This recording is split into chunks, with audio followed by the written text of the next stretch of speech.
जय हिंद मेरे प्यारे बच्चों, कैसे हैं। तो हम लोग इम्पोर्टेंट क्वेश्चन देख रहे थे। अभी तक हम लोगों ने इनवर्स ट्रिग्नोमेट्री, मैट्रिक्सेस अर्थात आव्यूह के क्वेश्चन देख चुके हैं। इससे पहले हमने रैखिक प्रोग्राम पढ़ लिया है। अब आज के इस लेक्चर में हम लोग पढ़ने वाले हैं डिटर्मिनेंट अर्थात सारणिक के इम्पोर्टेंट क्वेश्चन। टॉप 15 क्वेश्चन यहाँ भी रहेगा। आव्यूह के 15 क्वेश्चन और सारणिक भी अब टॉप 15 क्वेश्चन ही रहेंगे। लेकिन इनवर्स ट्रिग्नोमेट्री में कितने क्वेश्चन थे? Top 10 question.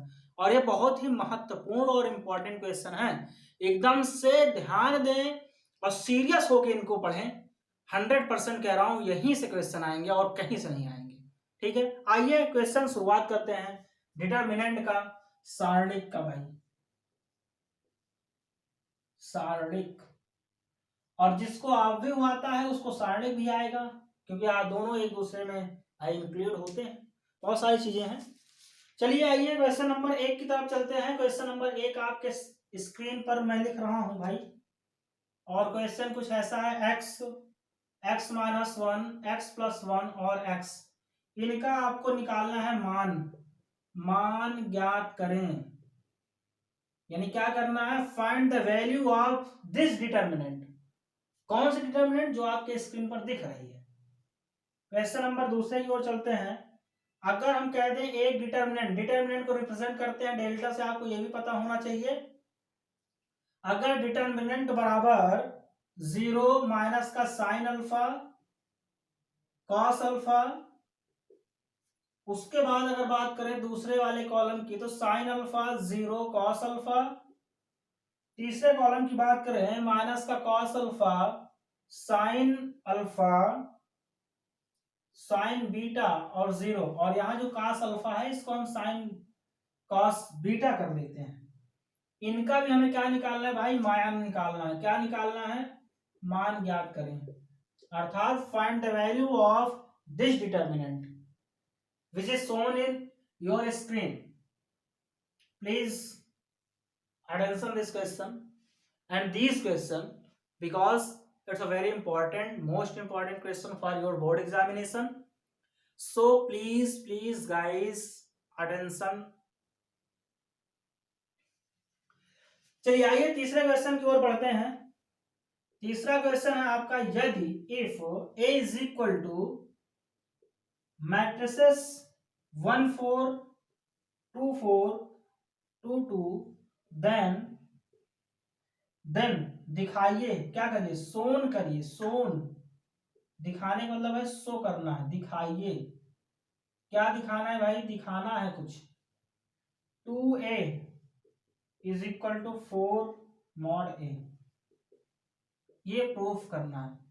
यदि आपको कोई एक आव्यूह दिया है a, तो हमें यह सिद्ध करना है कि modulus of 2a is equal to 4 modulus of a, अर्थात 2a का डिटर्मिनेंट जो होगा, 2a का डिटर्मिनेंट अगर फाइंड करें वह बराबर होगा a के डिटर्मिनेंट में 4 से गुणा करने के बाद। ठीक है, चौथा क्वेश्चन लिख लेते हैं भाई। इनका लिखिए भाई, लिखिए चौथा क्वेश्चन लिखिए। इनके भी मान ही निकालने हैं हमको, है ना। Find the value of this determinant, और डिटर्मिनेंट आपको दी गई है 2 0 3 माइनस का 1 2 माइनस का 5 माइनस का 2 माइनस का 1 और 0। इनकी भी क्या निकालना है? Find the value. Find the value मैं इंग्लिश में लिख देता हूं, थोड़ा सा मेरा मन कर रहा है लिखने का, इसलिए मैंने लिख दिया। फाइंड द वैल्यू मतलब मान निकालना है। आप लोग समझ रहे होंगे इतने इंग्लिश, और इंग्लिश का पेपर दिया 100 नंबर की इंग्लिश की पेपर आती है, इतनी छोटी मोटी इंग्लिश तो समझते ही होंगे। क्या बात करते हो। चलिए इनको छापिए। 4 क्वेश्चन आपके सिस्टम में छप गए हैं। 5वें क्वेश्चन की ओर हम लोग बहुत जल्दी से बढ़ जाए, ताकि इस सीरीज को भी खत्म कर ले भाई। और भी क्वेश्चनों की सीरीज है, ताकि समाकलन अर्थात integration, differentiation, vector algebra, 3 dimensional geometry, इनके भी क्वेश्चन आपको बताए जा सके। छप गए होंगे, उम्मीद करते हैं छप गया होगा। नहीं छपा होगा तब भी मैं इनको हटा दूंगा। आपकी जिम्मेदारी है छापने की, इसको जल्दी जल्दी छापें। नो वेस्ट योर टाइम को बिल्कुल भी वेस्ट करें ना करें। वेस्ट करें नहीं, ना करें भाई, टाइम वेस्ट करेंगे गड़बड़ हो जाएगा, टाइम को वेस्ट नहीं करना, समय की कीमत को पहचाने, और ये पहचान एग्जाम हॉल में हो जाती है सबको, है ना, इसलिए समय बहुत ही महत्वपूर्ण है। पांचवा क्वेश्चन, x के मान ज्ञात कीजिए, x का मान ज्ञात करें, x का मान ज्ञात कीजिए, कैसे ज्ञात करेंगे, अरे मैं कुछ दूंगा तब तो ज्ञात करेंगे, लेकिन देखें कैसे भैया, दिया गया है सारणिक 2 5 4 1 इज इक्वल टू सारणिक 2x 6 4x, ये सारणिक दिया गया है और इनका हमें क्या निकालना है, x की वैल्यू निकालना है। मुझे लगता है बहुत आसान क्वेश्चन है, आप लोग निकाल लेंगे, है ना। क्वेश्चन नंबर 6 की ओर बढ़ते हैं। क्वेश्चन नंबर 6 दिया गया है कि दर्शाइए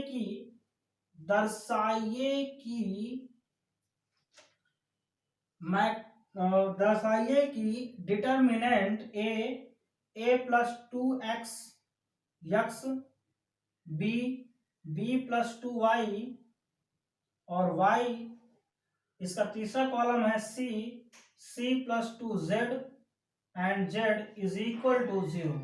अर्थात आपको ये प्रूव करना है कि ये जो डिटर्मिनेंट दिया गया, अर्थात ये जो सारणिक दी गई है बराबर 0 है, आपको ये सिद्ध करना है, सिद्ध करके आपको दिखाना है। क्वेश्चन नंबर 7वीं की वो बात बढ़े तो हमें निकालना है मान ज्ञात करें, या ऐसा भी लिखा हुआ मिल सकता है आपको, हल करें, कैसा मिल सकता है, ऐसा भी मिल सकता है, हल करें, ठीक है, या मान निकालने को एक बोलेगा या हल करने को बोलेगा, काम एक ही करना है जो काम आपका है डेल्टा 1 1, अरे थोड़ा थोड़ा छोटा छोटा लिखते हैं भाई, इतना बड़ा बड़ा लिखने की क्या आवश्यकता, 1 1 और 1, इसके बाद a b c, फिर BC CA और AB, ये एक सारणिक दिया गया है और हमें इनका क्या निकालना है, मान निकालना है। क्या निकालना है भैया, मान निकालना है, वैल्यू निकालना है, क्या निकालना है, वैल्यू निकालना है। छापे इसको भी ताकि हम 8वें क्वेश्चन की ओर बढ़ सकें। उम्मीद करते हैं छप गया होगा, ज्यादा टाइम आपको नहीं दिया जाएगा, आप लापरवाही कर रहे हैं, इसलिए टाइम ज्यादा नहीं दिया जाएगा।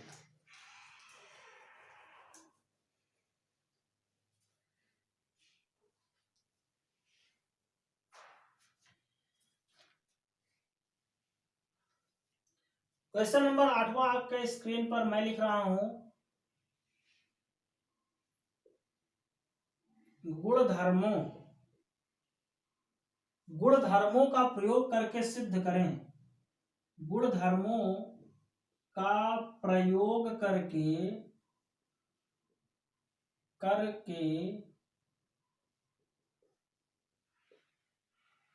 सिद्ध करें। क्या सिद्ध करना है भाई, प्रयोग करके सिद्ध करना है, और सिद्ध क्या करना है, पहले क्वेश्चन तो लिख लें। गुणधर्मों का मतलब क्या है, जो डिटर्मिनेंट की प्रगुण होती है, अर्थात गुण होते हैं, उनके हिसाब से आपको इनको प्रूफ करना है। आप इस चीज का विशेष ध्यान रखेंगे, अर्थात यहाँ प्रगुण डिटर्मिनेंट की लगेगी, प्रॉपर्टी, बिना प्रॉपर्टी की लगाए काम ना चलेगा भैया। b plus C plus A और a प्लस बी। दूसरा कॉलम है q plus R plus P और p प्लस q। तीसरा कॉलम दिया गया भैया y प्लस का z प्लस का x और x प्लस का y is equal to a b c p q r और x y z। आपको प्रगुण यूज करना है, इनको सॉल्व करना है। क्वेश्चन नंबर 9 की तरफ पढ़ते हैं। क्वेश्चन नंबर 9 में भी यही है, गुणधर्मों का प्रयोग करके आपको सिद्ध करना है, सिद्ध करें। मैं लिख देता हूं सिर्फ इतना ही, सिद्ध करें। क्या सिद्ध करना है ये चीज आप देख लें, x y और ये z लिखा हुआ भाई, ये x स्क्वायर y स्क्वायर और ये z स्क्वायर है, ये y z zx and xy है, और इसके बराबर मेरे प्यारे बच्चों सिद्ध करना है x minus Y, y minus z, z minus x और दूसरे ब्रैकेट में एक और है X Y plus Y Z plus Z X. ये आपको सिद्ध करना है, यानी 8वां और 9वां दोनों क्वेश्चन आपको सिद्ध करके दिखाना है ना।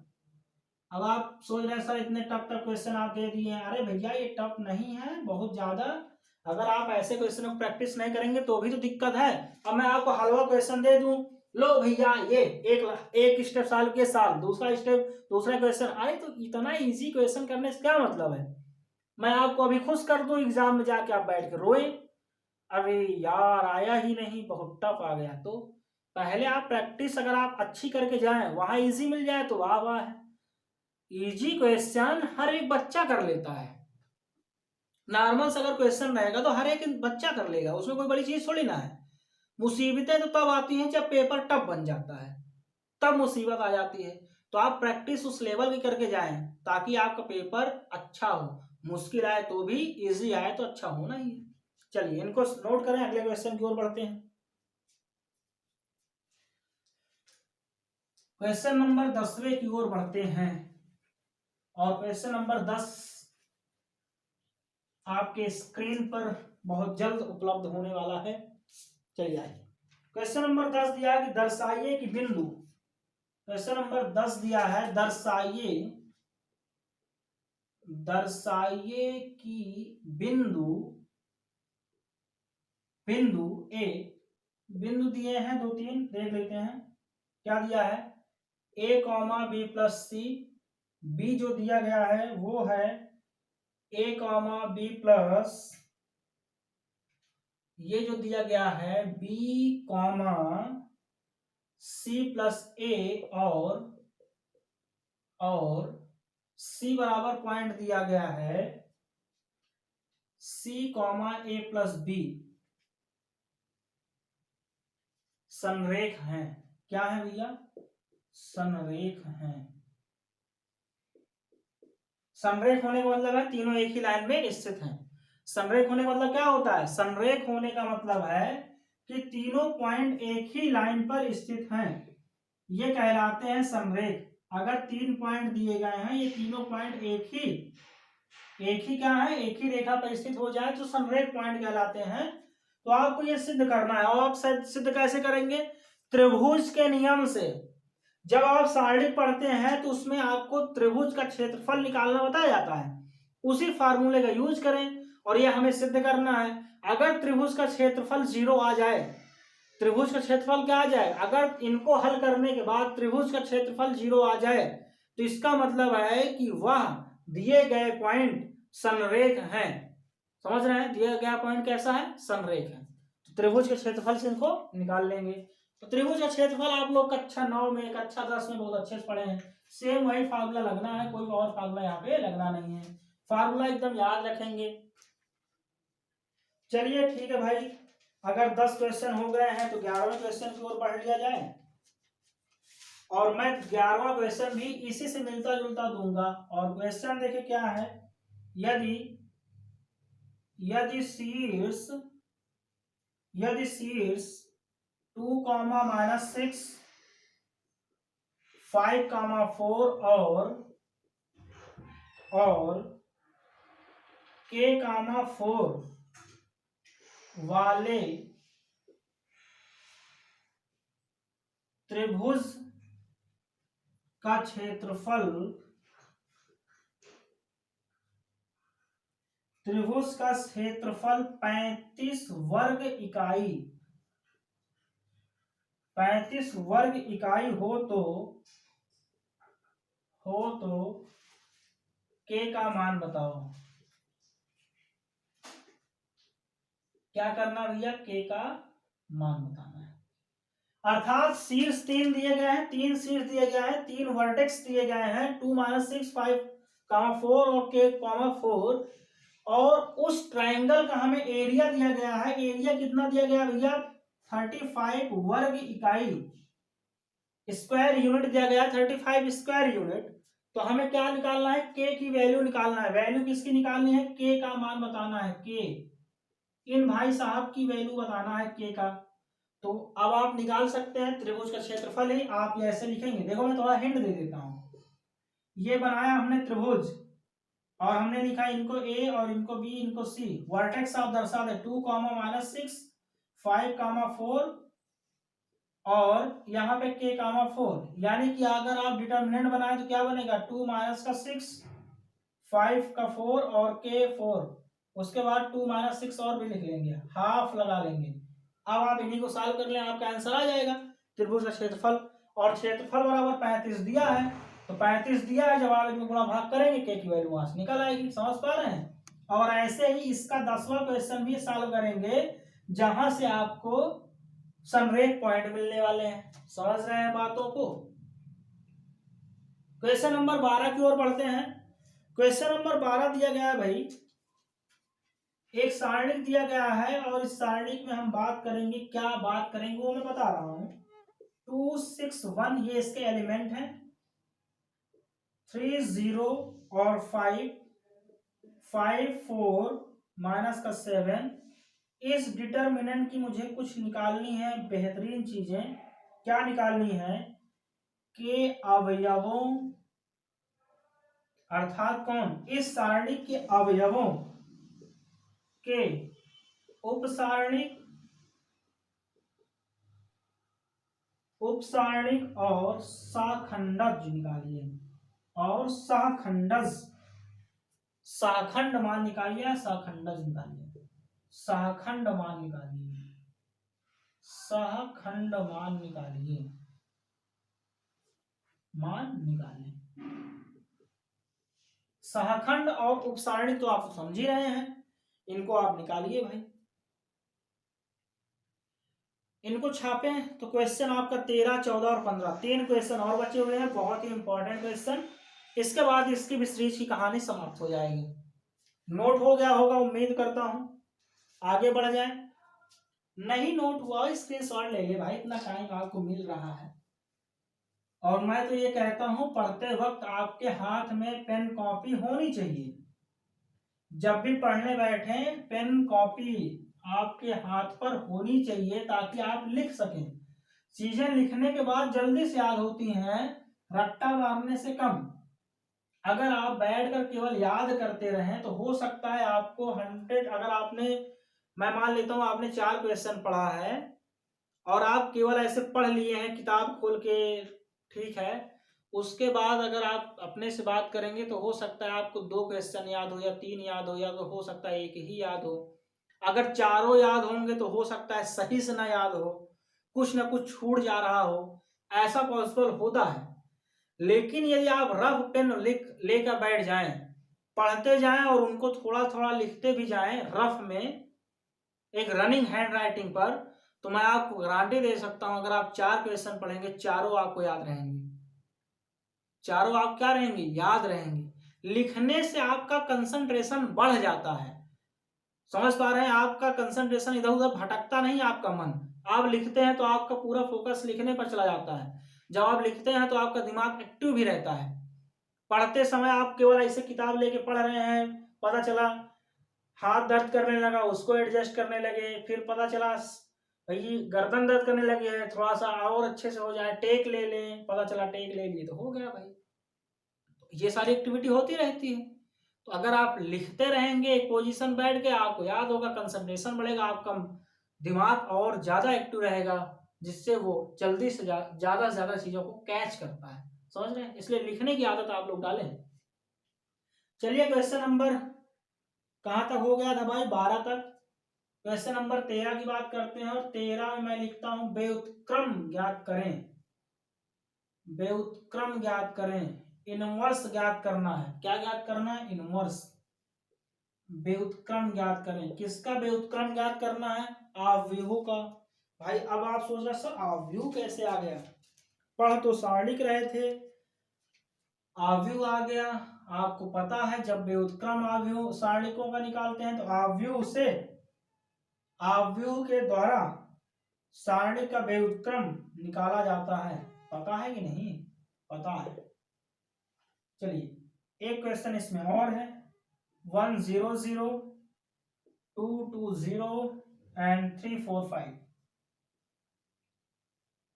ये आपके क्वेश्चन है, इनका हमें व्युत्क्रम निकालना है। क्वेश्चन नंबर 14 की तरफ मैं अगर चलूं क्वेश्चन नंबर 14 दिया है, यदि ए बराबर 3275 है और बी बराबर कितना भाई, बी बराबर दिया गया है आपका 6, 7, 8 और 9 है, तो सत्यापित करना है। तो सत्यापित कीजिए, अगर जहां भी आपको सत्यापित कीजिए लिखा हुआ है इसका मतलब सिद्ध कीजिए। सत्यापित करने का मतलब क्या होता है, सिद्ध करना, समझ रहे हैं, ऊपर मैंने लिख दिया सिद्ध करना। सत्यापित कीजिए ए बी का inverse is equal to A inverse B inverse. बहुत ही महत्वपूर्ण रिलेशन होता है ये, और इस रिलेशन को आप जरूर करके जाएंगे। और इनको थोड़ा सा सीधा लिख लें भाई, मैं ऐसे लिख देता हूं, बी इनवर्स ए इनवर्स, ऐसा ए इनवर्स बी इनवर्स में निकाल के बी इनवर्स ए इनवर्स निकालेंगे। ये बहुत ही महत्वपूर्ण और इंपॉर्टेंट रिलेशन होता है। आप अगर इस रिलेशन से क्वेश्चन करते हैं तो आपके कई कॉन्सेप्ट क्लियर हो जाते हैं, एक साथ कई कॉन्सेप्ट क्लियर होते हैं। यानी एक क्वेश्चन करने से आपके लगभग 5 से 6 प्रकार के क्वेश्चन तैयार हो जाते हैं, है ना कमाल की बात। इसीलिए कह रहा हूं ये 15 क्वेश्चन आपको दिख 15 रहे हैं, नंबर ऑफ 15 क्वेश्चन है, आपको दिख रहा है कि बस 15, लेकिन ये पूरे रामबाण हैं। एक एक क्वेश्चन आज जब करेंगे तो एक एक दो दो तीन तीन कॉन्सेप्ट यूज हो रहे हैं, और ऐसे क्वेश्चन कर लेंगे आपको पूरा व्यू रिवीजन हो जाएगा, पूरी सारणिक रिवीजन हो जाएगी, समझ रहे हैं। इसलिए आपको ऐसे क्वेश्चन दिए जा रहे हैं। 14 क्वेश्चन हो गए हैं, 15वां क्वेश्चन की ओर चलते हैं, और ये डिटर्मिनेंट अर्थात सारणिक का लास्ट क्वेश्चन होगा। यदि ए, क्वेश्चन लिखा हुआ है कैसा है भाई देखें, यदि ए जो है एक 3x3 का मतलब समझ रहे हैं, 3x3 अर्थात जिस अवयव का क्रम कितना है, 3 × 3 है, और इंटू नहीं बोलते, 3x3 बोलते हैं, अर्थात 3 कॉलम 3 पंक्तियां भी है, 3 कॉलम 3 रो, अर्थात 3 पंक्ति 3 स्तंभ है, जिसमें ऐसा अवयव, और ऐसा अवयव ना ऐसा सारणी, कोटि का अवयव नहीं, सारणी नहीं अवयव। यदि ए एक 3x3 कोटि का वर्ग अवयव है, अब आप सोच रहे होंगे पढ़ तो सारणिक रहे हैं लेकिन क्वेश्चन अवयव कहाँ जा रहा है, आएगा सारणिक ही, देखना अभी, का वर्ग अवयव है, तो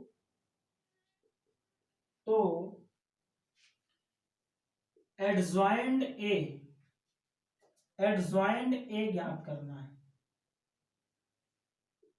का मान बताओ, किसका मान बताओ, एडज्वाइंट ए, और एडज्वाइंट ए में लगा हुआ है मॉड, और मॉड क्या होता है, सारणिक का चिन्ह होता है, मॉड क्या होता है, सारणिक का चिन्ह होता है, अर्थात एक वर्ग अवयव दिया गया है 3x3 का, उनका हमें एडज्वाइंट ए निकालना है।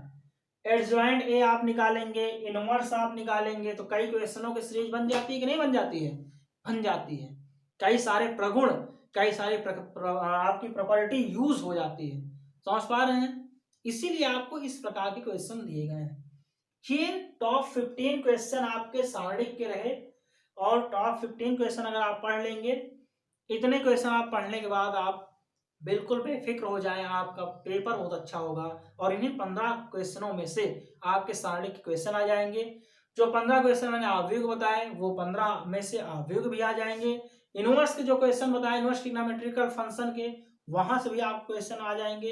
अर्थात आपके 3 चैप्टर, इनवर्स ट्रिग्नोमेट्री, सारणिक और आव्यूह, बोलने का क्या मतलब हुआ, प्रतिलोम त्रिकोणमितीय फलन, सारणिक और आव्यूह, ये 3 चैप्टर से मिला के 40 क्वेश्चन बताया गया। अगर 40 क्वेश्चन तैयार करते हैं तो आपका 20 नंबर तैयार हो जाता है, और ये बहुत बड़ी बात हो जाती है, समझ रहे हैं। आज के लिए बस इतना ही करते हैं, मिलते हैं एक नए और फ्रेश एपिसोड में। आज के लिए बस इतना ही, धन्यवाद, जय हिंद।